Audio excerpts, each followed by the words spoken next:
दोस्तों नमस्कार, स्वागत है आपका इस वीडियो सीरीज में जहां पर हम टी हर्व एकर साहब की किताब the secrets of the Millionaire के ऊपर चर्चा कर रहे हैं। और पिछली फाइल वेल्थ फाइल 15 में हमने देखा कि अमीर लोग पैसे से अपने लिए कड़ी मेहनत करवाते हैं और गरीब लोग अपने पैसे के लिए कड़ी मेहनत करते हैं। आज इस वीडियो फाइल में हम ये देखने वाले हैं कि वेल्थ फाइल नंबर 16, अमीर लोग डर के बावजूद काम करते हैं और गरीब लोग डर के कारण रुक जाते हैं। दोस्तों, इस किताब में मैनिफेस्टेशन की प्रोसेस के बारे में लेखक ने बात की है, लेखक महोदय ने। आइए जरा उस फॉर्मूले की थोड़ी सी समीक्षा कर लेते हैं। विचार भावनाओं की ओर लेके जाते हैं, भावनाएं कार्यों की ओर लेके जाते हैं और कार्य जो है वो परिणाम की ओर लेके जाते हैं। करोड़ों लोग अमीर बनने के बारे में सोचते हैं और हजारों लोग अमीर बनने के लिए संकल्प लेते हैं, मानसिक तस्वीर को देखते हैं और साधना भी करते हैं, मेडिटेशन भी करते हैं। लेखक कहते हैं मैं लगभग हर दिन साधना करता हूं। बहरहाल, साधना करते समय या मानसिक तस्वीर देखते समय मेरे ऊपर कभी नोटों की गड्डियां नहीं बरसी, ऐसा भी लेखक कहते हैं। वो कहते हैं कि मुझे लगता है कि मैं उन चंद दुर्भाग्यशाली लोगों में से एक हूं जिन्हें सफल होने के लिए सचमुच कुछ करना पड़ेगा। संकल्प, साधना और मानसिक तस्वीर देखना ये सब बढ़िया साधन है, लेकिन जहां तक वे कहते हैं कि मैं जानता हूं, इनमें से कोई भी अपने आप असल दुनिया में आपको पैसा लाकर नहीं देगा। असल दुनिया में सफल होने के लिए आपको असली काम करना होगा। ये काम इतना महत्वपूर्ण क्यों है? आइए हम इससे मैनिफेस्टेशन की प्रोसेस की ओर लौटते हैं। विचारों और भावनाओं की ओर देखें।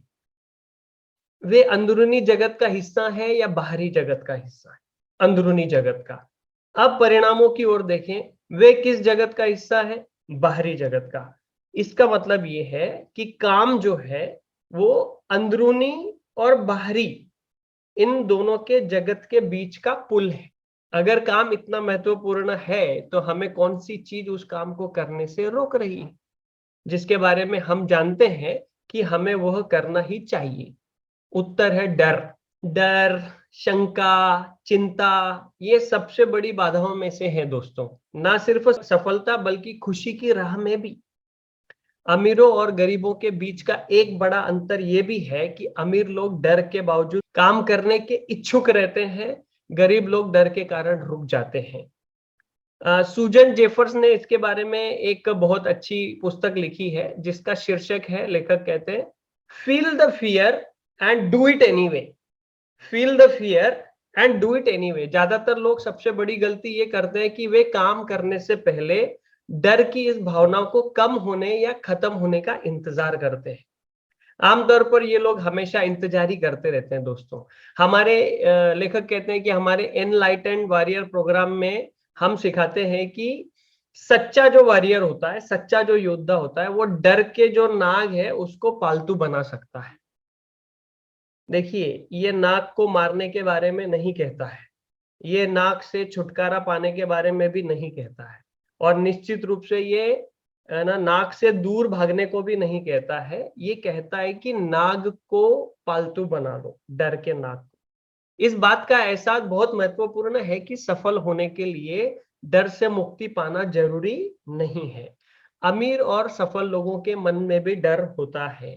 अमीर और सफल लोगों के मन में भी शंकाएं होती हैं। अमीर और सफल लोगों के मन में भी चिंताएं होती हैं। अमीर और सफल लोगों के मन में भी वो सारी भावनाएं होती हैं जो किसी गरीब व्यक्ति के मन में होती है। वे तो बस भावनाओं के कारण रुकते नहीं हैं।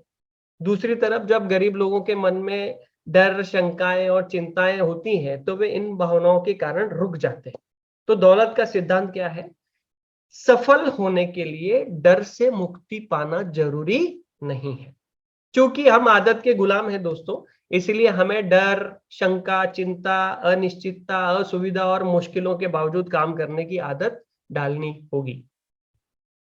आदत डालनी होगी तब भी जब हम काम करने के मूड में ना हो। मुझे याद है, लेखक कहते हैं कि सिएटल में मैं सिखा रहा था एक सेमिनार में, और वैंकूवर में होने वाले एक प्रोग्राम की जानकारी दे रहा था। दोनों अलग अलग सिटीज है। एक आदमी बोले खड़ा होकर कहने लगा, हार्व, मेरे परिवार के 12 सदस्य और दोस्तों ने आपके कोर्स में भाग लिया है।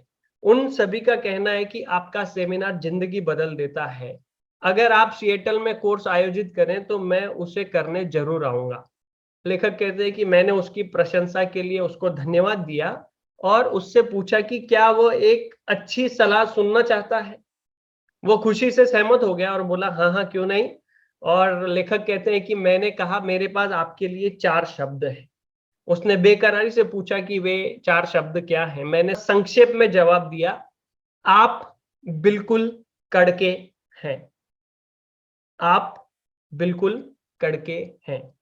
फिर दोस्तों लेखक कहते हैं कि मैंने उससे पूछा कि आपकी आर्थिक परिस्थिति कैसी है, तो उसने खिसियाकर जवाब दिया कि ज्यादा अच्छी नहीं है। जाहिर है मैंने जवाब दिया कि छिपाने की कोई जरूरत नहीं है। फिर मैंने पूरे कमरे के सामने चिल्लाना शुरू किया, लेखक कहते हैं, और मैंने कहा, अगर आप 3 घंटे की कार या हवाई यात्रा या 3 दिन दूसरे शहर में रहने के कारण कोई ऐसा काम नहीं करते हैं जिसकी आपको जरूरत है और जिसे आप करना चाहते हैं, तो फिर आपको सफल होने से कौन सी चीज रोक सकती है?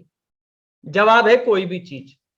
कोई भी चीज आपको रोक देगी, चुनौती के आकार के कारण नहीं, बल्कि आपके आकार के कारण। आपके आकार के कारण। ये सामान्य सी बात है। लेखक कहते हैं, मैंने कहा, या तो आप ऐसे व्यक्ति हैं जो रुक जाएंगे या तो फिर ऐसे व्यक्ति हैं जो नहीं रुकेंगे। चुनाव आपका है। अगर आप दौलत या किसी भी अन्य प्रकार की सफलता चाहते हैं तो आपको योद्धा बनना होगा। आपको वो सब करने का इच्छुक होना होगा जो जरूरी है। आपको किसी भी चीज से ना रुकने के लिए खुद को प्रशिक्षित करना होगा। अमीर बनना हमेशा आरामदेह नहीं होता दोस्तों। अमीर बनना हमेशा आसान भी नहीं होता है। दरअसल अमीर बनना बहुत मुश्किल हो सकता है, लेकिन उससे क्या। हमारा एक प्रमुख एनलाइटेंड वॉरियर सिद्धांत है, वे कहते हैं, अगर आप सिर्फ आसान काम करने के इच्छुक हैं तो जिंदगी हमेशा मुश्किल होगी, लेकिन अगर आप मुश्किल काम करने के इच्छुक हैं तो जिंदगी हमेशा आसान होगी। वाह, कितनी बढ़िया बात है। एक बार फिर दोहराता हूं, अगर आप सिर्फ आसान काम करने के इच्छुक हैं तो जिंदगी हमेशा मुश्किल होगी, लेकिन अगर आप मुश्किल काम करने के इच्छुक हैं तो जिंदगी हमेशा आसान होगी। अमीर लोग इस आधार पर काम नहीं करते हैं कि क्या आसान है और क्या सुविधाजनक है। ये जीवन शैली तो गरीब और अधिकांश मध्यम वर्गीय लोगों तक ही सीमित होती है। मेरा गुस्से भरा लेक्चर यहाँ पे खत्म हो गया। दर्शक खामोश थे, लेखक कहते हैं। बाद में वे कहते हैं कि जिस आदमी ने ये पूरी चर्चा शुरू की थी उसने आकर मुझे धन्यवाद दिया कि मैंने उसकी आंखें खोल दी थी। जाहिर है उसने कोर्स में अपना नाम लिखवा दिया था। हालांकि ये वैंकूवर में होने वाला था, लेकिन मुझे मजा तब आया, लेखक कहते हैं, जब मैंने जाते समय उसे फोन पर बातें करते हुए सुना। फोन पर पूरे जोशो खरोश के साथ वो मेरा ही लेक्चर अपने दोस्त को पिला रहा था। और लेखक कहते हैं कि मुझे लगता है कि उसके लेक्चर का असर हुआ होगा, क्योंकि अगले दिन उसने अपने 3 और दोस्तों के नाम भी लिखवा दी। वो सभी ईस्ट कोस्ट के थे और सभी लोग वैंकूवर आ रहे थे। दोस्तों, अब हमने आरामदेह स्थिति को देख लिया है, तो मुश्किल के बारे में क्या कहना है? मुश्किल के बावजूद काम करना इतना महत्वपूर्ण क्यों है? क्योंकि आरामदेह स्थिति वही है जिसमें आप इस समय हो। आरामदेह स्थिति वही है जिसमें आप इस समय हो। अगर आप जीवन में नए स्तर पर पहुंचना चाहते हैं तो आपको आरामदेह क्षेत्र से बाहर निकलना होगा और वे काम करने की आदत डालनी होगी जो सुविधाजनक नहीं है। मान ले आप वर्तमान समय में स्तर 5 के जीवन को जी रहे हैं और स्तर 10 के जीवन की ओर बढ़ना चाहते हैं। स्तर 5 और इसके नीचे के स्तर आपके लिए आरामदेह क्षेत्र में है, लेकिन स्तर 6 और इसके ऊपर के जो क्षेत्र हैं वो आपके बाहर के हैं, यानी वे आपके लिए मुश्किल क्षेत्र में है। इसका मतलब ये है दोस्तों कि स्तर 5 से स्तर 10 तक जाने के लिए आपको पूरे रास्ते मुश्किल क्षेत्र में यात्रा करनी होगी। गरीब लोग और मध्यम वर्ग के लोग भी कह सकते हैं कि मुश्किल क्षेत्र में यात्रा करना ही नहीं चाहते। याद रखें, आरामदेह बनना उनके जीवन की सबसे बड़ी प्राथमिकता होती है। लेकिन मैं आपको एक रहस्य बता दूं जो सिर्फ अमीर और बेहद सफल लोग ही जानते हैं। आरामदेह बनने को कुछ ज्यादा ही महत्व दिया जाता है। हो सकता है कि आरामदेह बनने से आप गर्मजोश, आत्मसंतुष्ट और सुरक्षित महसूस करें, लेकिन इससे आपको विकास करने का मौका नहीं मिलता। व्यक्ति के रूप में विकास करने के लिए आपको अपने आरामदेह दायरे से बाहर निकलना होगा। दरअसल आरामदेह दायरे के बाहर रहकर ही आप अपना विकास कर सकते हैं। लेखक कहते हैं, मैं आपसे एक सवाल पूछना चाहता हूं, जब आपने पहली बार कोई नया काम करने की कोशिश की थी तो क्या ये आरामदेह था या मुश्किल था? लेकिन फिर उसके बाद क्या हुआ? आपने उस काम को जितना किया उतना ही वो आरामदेह बनता चला गया। ठीक है ना? तो मामला यही है, हर चीज शुरुआत में मुश्किल लगती है, लेकिन आप उसमें लगातार जुटे रहते हैं तो अंततः आप मुश्किल दायरे में आगे बढ़ जाते हैं दोस्त, और सफल भी हो जाते हैं, है ना? फिर आपके पास एक नया और विस्तृत आरामदेह दायरा होगा, जिसका मतलब है कि आप ज्यादा बड़े व्यक्ति बन जाएंगे। एक बार फिर दोहराऊंगा, लेखक कहते हैं, आप उसी समय विकास करते हैं जब आप आरामदेह दायरे से बाहर निकलते हैं। आगे से जब भी आप मुश्किल महसूस करें तो अपने पुराने आरामदेह दायरे में घुसने के बजाय अपनी पीठ थपथपाकर कहें, मैं विकास कर रहा हूं, और आगे बढ़ जाएं। अगर आप अमीर और सफल बनना चाहते हैं तो बेहतर होगा कि आप असुविधा झेलने के मामले में आरामदेह बन जाएं। जानबूझकर अपने असुविधाजनक दायरे में जाने का अभ्यास करें और वह काम करें जिससे आपको डर लगता हो। यहाँ पर आप एक समीकरण दिया जा रहा है, लेखक कहते हैं, और वो ये भी चाहते हैं कि आप इसे हमेशा याद रखें। CZ equal to WZ। इसका मतलब है कि आपका कंफर्ट जोन आपके वेल्थ जोन के बराबर होता है। अपने आरामदेह दायरे का विस्तार करके आप अपनी आमदनी और दौलत का विस्तार कर लेंगे। वर्तमान में आप जितना ज्यादा आराम चाहेंगे उतने ही कम जोखिम लेंगे, उतने ही कम अवसरों का लाभ उठा पाएंगे, उतने ही कम लोगों से मिलेंगे, नई रणनीतियों को उतना ही कम आजमाएंगे। क्या आप मेरा मतलब समझ गए? आराम आपके लिए जितना महत्वपूर्ण होगा, डर के कारण उतने ही आप सिकुड़ते जाएंगे। इसके विपरीत जब आप खुद का विस्तार करने के इच्छुक होते हैं तो आप अपने अवसर के दायरे का भी विस्तार कर लेते हैं। ये आपको ज्यादा दौलत या आमदनी को आकर्षित करने और कायम रखने की अनुमति भी देता है। एक बार फिर आपके पास बड़ा बर्तन होता है और ब्रह्मांड उसे उस खाली जगह को भरने के लिए आ जाएगा। अमीर और सफल लोगों का आरामदेह दायरा बड़ा होता है और वे इसे लगातार बढ़ाते रहते हैं ताकि ये दौलत को संभालने और कायम रखने के काम आए। कोई भी असुविधा के कारण नहीं मरा है दोस्तों, लेकिन आरामदेह बनने के नाम पर बहुत से विचार, अवसर, कार्य और विकास मर चुके हैं। आरामदेह बनने में मौत है। अगर जीवन में आपका लक्ष्य आरामदेह बनना है तो मैं आपको दो चीजों की गारंटी दे सकता हूं। पहली, आप कभी अमीर नहीं बन पाएंगे। दूसरी, आप कभी खुश नहीं रह पाएंगे। खुशी औसत जिंदगी जीने से नहीं मिलती है जिसमें आप हमेशा यही सोचते रहते हैं कि क्या हो सकता था। खुशी अपना स्वाभाविक विकास करते रहने और अपनी संपूर्ण क्षमता के अनुरूप जीने का परिणाम होती है दोस्तों। इसे आजमा कर देख लीजिए। अगली बार जब आप असुविधा, अनिश्चय या डर महसूस कर रहे हो तो सुरक्षा में सिकुड़ने और लौटकर पीछे जाने के बजाय खुद को आगे की ओर ढकेलें। असुविधा की भावनाओं को महसूस करें और उन पर गौर करें। ये पहचाने कि ये तो सिर्फ भावनाएं हैं और उनमें आपको रोकने की शक्ति नहीं है। अगर आप असुविधा के बावजूद लगातार आगे बढ़ते हैं तो अंततः अपने लक्ष्य तक पहुंच ही जाएंगे।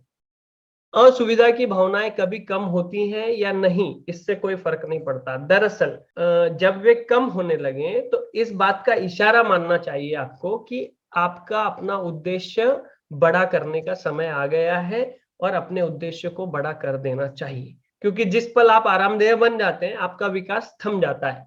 एक बार फिर याद दिला दूं, अपनी संपूर्ण क्षमता तक विकास करने के लिए आपको हमेशा अपने दायरे के किनारे पर जीना होगा। क्योंकि हम आदतों के गुलाम होते हैं, इसलिए हमें अभ्यास करना होगा। मैं आपसे आग्रह करता हूं कि आप डर, असुविधा और कष्ट के बावजूद भी काम करने का अभ्यास करें, और तब भी जब आपका मन ना हो। ऐसा करने पर आप जल्दी ही जीवन को ज्यादा ऊंचे स्तर पर पहुंच जाएंगे। आप जो है जीवन के ज्यादा ऊंचे स्तर पर पहुंच जाएंगे। हर रास्ते में अपने बैंक अकाउंट को भी चेक करते जाएं, उसकी जांच करते जाएं, क्योंकि इस बात की गारंटी है कि ये भी तेजी से बढ़ रहा हो। एक और महत्वपूर्ण बात जान लें यहाँ पर, मस्तिष्क जो है वो आपका संपूर्ण स्वरूप नहीं है। आप अपने मस्तिष्क से ज्यादा बड़े और विराट है। आपका मस्तिष्क भी आपके हाथ की तरह ही आपका हिस्सा है। यहाँ पर एक विचार उत्तेजक सवाल है कि अगर आपके पास आपके दिमाग जैसा हाथ होता तो क्या होता, और अगर ये चारों तरफ भटकता रहता और हमेशा आपको पीटता रहता और कभी चुप होने का नाम नहीं लेता, तो आप इसके साथ क्या करते? ज्यादातर लोग तपाक से कहते हैं कि इसे काट देते, लेकिन आपका हाथ शक्तिशाली साधन है, क्या आप इसे यूं ही काट देंगे? नहीं। जाहिर है, असली जवाब यह है कि आप इस पर नियंत्रण करना चाहते हैं, इसका प्रबंधन करना चाहते हैं और इसे प्रशिक्षित करना चाहते हैं, ताकि ये आपके खिलाफ काम करने के बजाय आपके लिए काम करे। अपने मस्तिष्क का प्रशिक्षण और प्रबंधन वह सबसे महत्वपूर्ण योग्यता है जो आप कभी भी सीख सकते हैं, खुशी और सफलता दोनों के संदर्भ में। हम इस पुस्तक में, यानी इस वीडियो में जो आप देख रहे हैं, ठीक यही चीज की जा रही है और सेमिनारों में भी यही चीज करते हैं। अगर आप उसमें शामिल होने का चुनाव करें, अपने दिमाग को कैसे प्रशिक्षित करना है, अवलोकन से शुरू करें। ध्यान दें कि आपका दिमाग किस तरह लगातार ऐसे विचार उत्पन्न करता है जो आपकी दौलत और सुख में मददगार नहीं होते हैं। आप जब उन विचारों को पहचान लेते हैं, तो सचेतन रूप से उन नकारात्मक और कमजोर करने वाले विचारों की जगह शक्तिदायक विचार आप रख सकते हैं।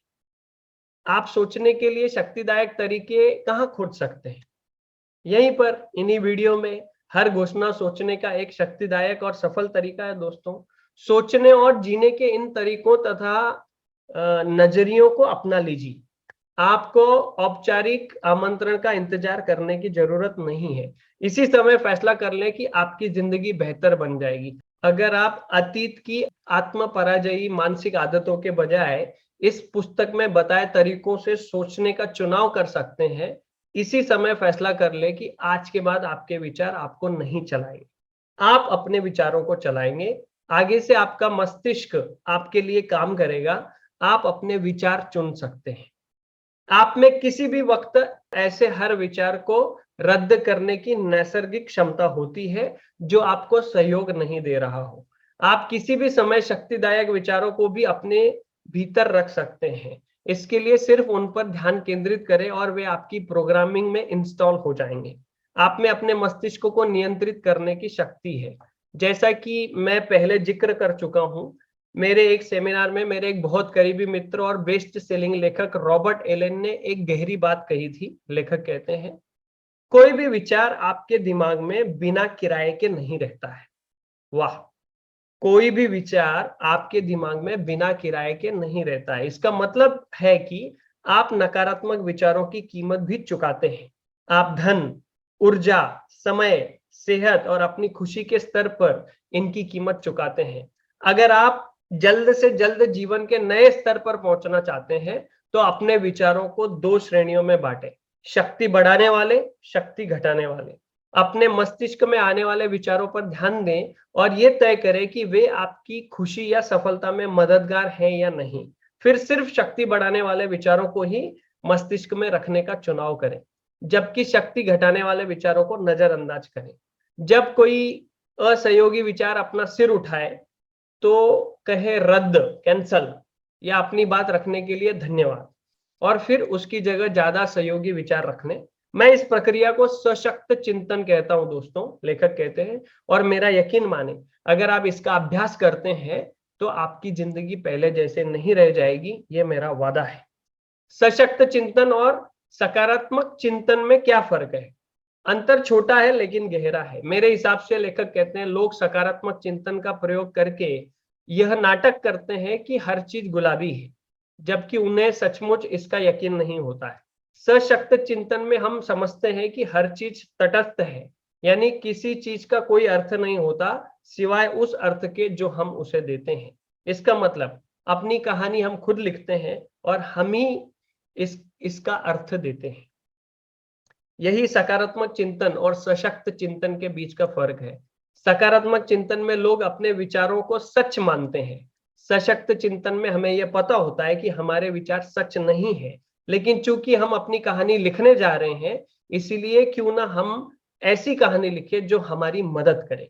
हम ऐसा इसलिए नहीं करते हैं क्योंकि हमारे नए विचार बिल्कुल सच होते हैं, बल्कि इसलिए करते हैं क्योंकि वे हमारे लिए ज्यादा उपयोगी होते हैं और असहयोगी विचारों से काफी बेहतर लगते हैं।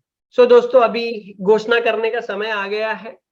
अपने दिल पर हाथ रखिए और कहिए, मैं डर के बावजूद काम करता हूं, मैं शंका के बावजूद काम करता हूं, मैं चिंता के बावजूद काम करता हूं, मैं असुविधा के बावजूद काम करता हूं, मैं कष्ट के बावजूद काम करता हूं, मैं मूड ना होने के बावजूद काम करता हूं।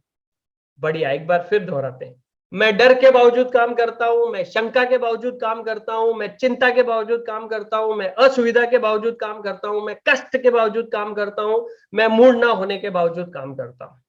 I have a millionaire mind, I have a millionaire mind, I have a millionaire mind.